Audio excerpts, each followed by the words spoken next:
Hey guys, welcome to Downtown Tailoring. In today's video, we are gonna make a full downsized alteration of a polo shirt. So let's go! If you like this video, please give it a like and subscribe.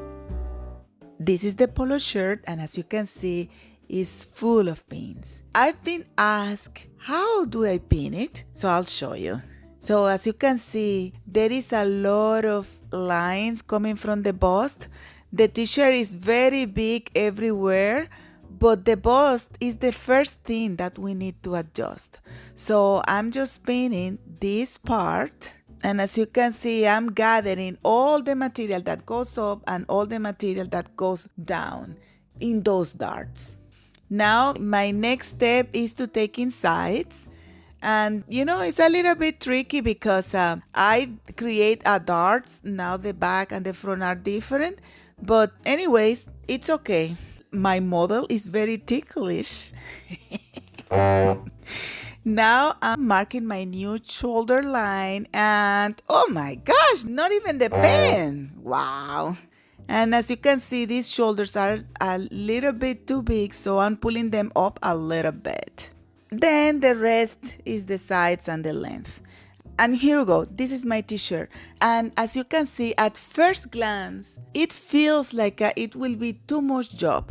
So what I do in those cases is just to work little by little. I will mark all my pins first and remove them. And then I will work from top to bottom. I will start by opening my sleeves. And remember that I already posted a video on how to open those serger seams in an easy way, so you can just check this one. As you can see, I mark the center in my sleeve with the shoulder, and I color code them, although they usually code the sleeve like symmetrical. I don't know why. So I will reserve my sleeve for later, and my first step is to raise those shoulders. So I'm gonna measure how much I need to take in. Is about 3/4 inch, and I will mark that like a 3/8 because it will double, of course, and I will mark my side. So you can just sew from there, but if you really want to do a good job, the best to do is to open the collar. I just opened the first part of the collar, but probably this is not enough. If you open the whole thing, you don't need to open too much, just enough to step the needle exactly in that point, and that way you will have a straight, nice line. I'm probably being too much, but I just wanted you to know that there are certain ways that are more correct than others. Today I'm using the Ceraflex. This was recommended to me by one of our viewers. Thank you so much. This thread is fantastic for sewing knit. I'm using the zipper foot because it's just easier to sew this part, and I'm doing my first stitch. And let me show you how well the seam stretch out using this thread. And as you can see, usually in shoulders, in t-shirts, they use this elastic tape, and I'm just sewing it as well. Usually you sew the elastic tape and then you serge, but when I do alterations, I don't like to cut all the seam allowance just in case I took in too much or something like that. So because I'm leaving around 3/8 of the inch of seam allowance, when I serge, the serge won't cover the tape, so I will need to do a second top stitch over the tape. And here you go, you see, it looks really good. Now I finished my first part. The next part is to work with the darts. To work with the darts, of course, I have to open the side seam, at least the top part, so I can do the darts, because otherwise I can't, right? Logic. So I open the side seam, and now I'm marking the darts in one side. I'm put them both material together, and I'm marking one side because I need to balance those. Usually when you pin darts, when you pin the first one, you pull the material, and then when you pin the second one, they kind of they are kind of shifted. So you have to find the middle point in between. So as you can see, I have the 2 marks, and I'm going with another color to mark the between. Now that I mark it, now I can draw a good dart line. And remember that when I do darts, I never do a dart straight. You will find in all books that they should be straight, but that really doesn't work very well.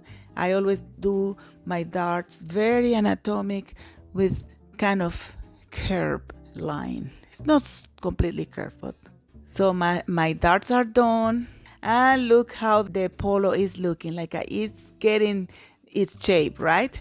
Now my next step is to mark my sides. Again, I'm balancing the material, so if I take in more in one side and less in the other, I'm going in between.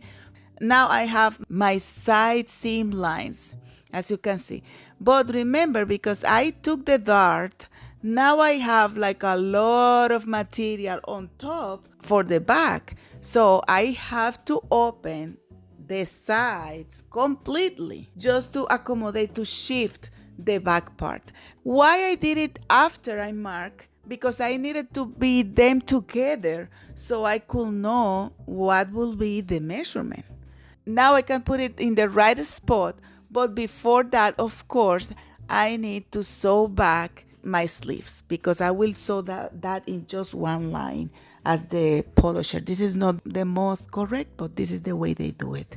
So I mark what I wanted to be my armhole line, and I'm leaving around 3/8 of the inch for seam allowance. And then I will pass those marks to the other side, and I will cut the excess of material. I will cut them together, and then I can sew my sleeves back.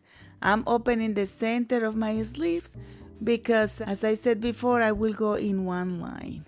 So because I have them color code, now it's very easy for me to put them in the same side that they were before without getting confused about that. And I'm sewing my sleeves. Usually the sleeves needs to be eased, but because of the material and the style, we don't need to ease them too much with this job.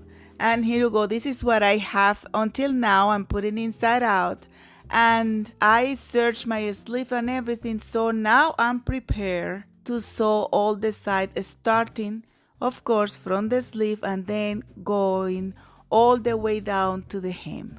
And let me show you something. Do you see these marks that you can see there? That means that this was the waist part before, but it got up. That's why I didn't catch it, but it's okay. Now it's my turn to measure the hem, and usually in my experience, I cannot hem as I pin. I have to leave like a 1/4 inch longer because it tends to look shorter after you take in. So I'm going a little bit longer, and I prefer to do the job twice if it's kind of too long, but I don't want it to damage and make it too short. You understand? So I'm serging the hem, and I sew it. Remember that I have a video where I explain how to make those hems, so I don't want to, make this video longer than we need. And now is the time to finish the sides, but I realize that there is kind of a curve to pronounce, and I'm softening up. This is very important, and mostly when you take t-shirt. When you pin, you have the tendency to pull more, and then you get those curves that are not really the best. So, I fix everything there, and I make sure as well that the sides finish perpendicular to the hem. This is very important to have nice slits. So I'm serging the sides open. This is the easiest way to do the slits. I'm serging the sides open, and then I will fold those slits. So I'm folding twice, and then I'm pinning.